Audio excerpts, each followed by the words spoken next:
Bienvenue sur Top Invest, la chaîne des tops d'investissement. Ici, on parle essentiellement d'entreprises de qualité. Avons-nous une opportunité d'investissement sur Intuit? C'est la question à laquelle on va essayer de répondre en se basant sur les états financiers de la compagnie. Je rappelle que ceci représente uniquement mon point de vue et non un conseil d'investissement.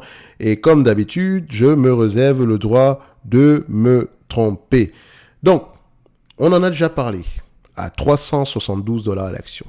Et à ce prix-là, c'était assez intéressant. Il y a à peu près un an ici, on avait déterminé que Intuit le prix était assez intéressant.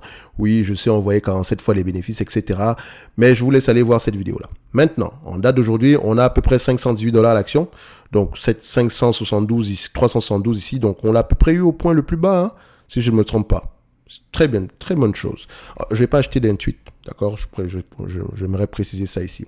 Donc, Intuit, on va faire une mise à jour, ok? Business qui on a 25 fois les bénéfices, ok? On a vérifié les free cash flow, etc., blabla. Je vous laisse aller faire ça ici. Donc, elle aura tendance à avoir des free cash flow plus élevés que les net income ici, mais je vais me limiter au free cash flow ici, au net income ici, ok? Parce qu'il peut avoir des stock-based compensation également dessus, ok? Donc, maintenant, ça donne quoi? Si on l'échange à 25 fois les bénéfices, c'est un business qui pourrait s'échanger à 540 $ l'action.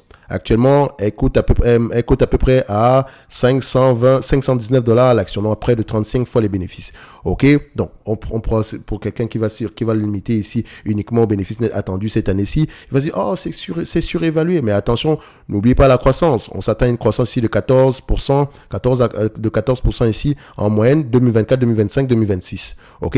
Et tu peux constater ici que c'est un business sur lequel les analystes ont tendance à avoir raison. Donc, si on extrapole un tout petit peu, à 25 fois les bénéfices ici, c'est un business qui pourrait s'échanger aux alentours de 540. OK? 540. Donc, après, toujours être assez intéressant. Et rappelle-toi qu'on était à peu près à 600 $ précédemment. Maintenant, si on extrapole un tout petit peu, au-delà de... Parce que la vie ne s'arrête pas, la croissance ne va pas s'arrêter en 2026.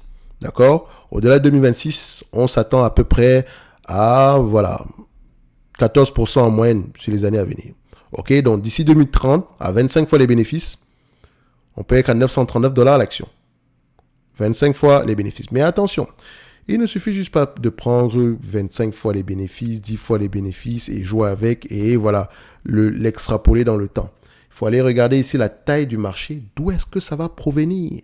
Et vérifiez bien que les compétiteurs ne dorment pas. D'accord? Vous voyez ici qu'on est à 14,75%. Pour le moment, c'est positif. Mais n'oubliez pas que l'estimation des analystes peut également changer. Et je ne parle pas d'estimation de prix. Je parle ici d'estimation ici en termes de bénéfices nets par action. Et comme vous pouvez le voir ici, que le trend est à peu près, il a même été réduit sur les dernières années. Par rapport à 2027 ici. On l'a baissé.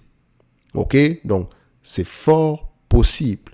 Avant ça, on s'attendait à peu près à du 27 $. Là, on est à 25 $. Et ça peut également changer à la hausse comme à la baisse. Le plus important maintenant, c'est d'abord de comprendre l'industrie. Qu'est-ce qu'elle fait précisément? Quels sont les compétiteurs, etc. Il y a de grandes chances ici que, vu que les analystes ont tendance à avoir raison ici, il y a de grandes chances que Intuit atteigne ces niveaux-là. D'accord? Il y a de grandes chances. Ça ne veut pas dire que ce sera le cas, mais il y a de grandes chances. OK? Donc, Intuit au prix actuel, ça peut être intéressant à regarder en profondeur. C'est sûr qu'on a déjà une certaine envolée ici et que voilà, si l'estimation attendue ici se réalise, on va devoir serrer les fesses entre parenthèses pendant quelques mois. Pendant quelques années ici, afin de pouvoir bénéficier de quelque chose d'assez intéressant. 36 fois les bénéfices, c'est pas si fou que ça. Maintenant, du point de vue de dividende, il y a de grandes chances que si elle vous reverse la totalité des bénéfices nets ici en dividende, vous aurez un rendement de 2,80%. D'accord? Aujourd'hui, elle vous verse 0,69%. Et je le montre toujours ici, ce n'est pas le rendement actuel qui est intéressant, c'est le rendement potentiel futur qui est intéressant. Aujourd'hui, si l'entreprise arrête de croître, vous reversez la totalité des bénéfices nets en dividende, vous aurez 2,8%. Donc, vous savez déjà que voilà le plafond de verre, 2,8%. Par rapport à 2026 maintenant, si on se situe en 2026, par rapport au prix actuel, 519, on a à peu près à 4% de rendement. Et si on extrapole encore un tout petit peu par rapport à ce qui est attendu, enfin, si tout se passe bien, en 2030, on sera à 37,40 $. Si on prend le 37,40 $ ici, divisé par le nombre d'actions, divisé par le prix actuel, on peut avoir un rendement potentiel de 7%. OK? Donc, potentiel, ça ne veut pas dire qu'elle va vous reverser la totalité. Admettons qu'elle reverse 80% de ce qu'elle gagne en dividende, ça peut aller jusqu'à 5,16%. OK? Donc, il faut également voir que la personne, la personne qui a acheté du Intuit ici en 2012 ici a un rendement déjà sur coût sur coût d'acquisition à 14,56 $. OK? 14,56%. Donc, faites attention également. Comme je l'ai toujours dit, les chiffres, c'est bien. D'accord? Extrapoler le dividende, etc., rendement, c'est d'abord le business qui devrait nous intéresser.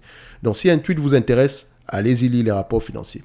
Compréhension du business model, posez les bonnes questions, vous aurez les bonnes réponses. Et si vous ne savez pas comment poser les bonnes questions, retrouvez-nous dans la formation comment analyser les rapports financiers. OK? Tout ceci, c'est bien, etc. Mais si pour vous, la bonne question, c'est de savoir combien est-ce que le dividende va croître de 10, 20, 30% demain, c'est vraiment pas une information importante. Le plus important, c'est la croissance des bénéfices nets. D'accord? Le plus important ici, c'est la stabilité des marges. OK? Le plus important ici, c'est la croissance des revenus avec stabilité des marges. D'accord? Stabilité des marges, stabilité des bénéfices nets. D'accord? So, on va se donner rendez-vous sur la prochaine vidéo. Un tweet. C'est intéressant aujourd'hui, mais voilà, on a déjà une assez bonne avancée. Mais bon, pour ceux qui pensent, qui croient que l'entreprise, au-delà de 2027, on pourrait s'attendre à quelque chose d'assez intéressant, pourquoi pas? Je dis bien pourquoi pas. C'est une belle entreprise à voir dans n'importe quelle watchlist en date d'aujourd'hui. OK? Ce n'est que mon point de vue et non un conseil d'investissement. En lien dans la description de la vidéo, vous avez le service Top Premium. Donc, dans le service Top Premium, en date de jour, vous pouvez avoir 2 formations. Comment lire les rapports financiers, comment analyser une banque. D'accord? Sur ce genre d'entreprise, c'est peut-être le genre de compagnie qu'on pourrait présenter à ce niveau-là du point de vue qualitatif. Donc, on lit les rapports financiers, on écoute les conférences call et on essaie de trouver la raison derrière ici la croissance au-delà de 2026. Ça peut être la taille du marché, ça peut être l'augmentation des marges, ça peut être ici de nouveaux produits, etc. OK? Donc, il faut faire attention. Donc, si ça vous intéresse, retrouvez-nous dans le Top Premium. OK? Donc, on se donne rendez-vous sur la prochaine vidéo et d'ici là, portez-vous bien. Merci.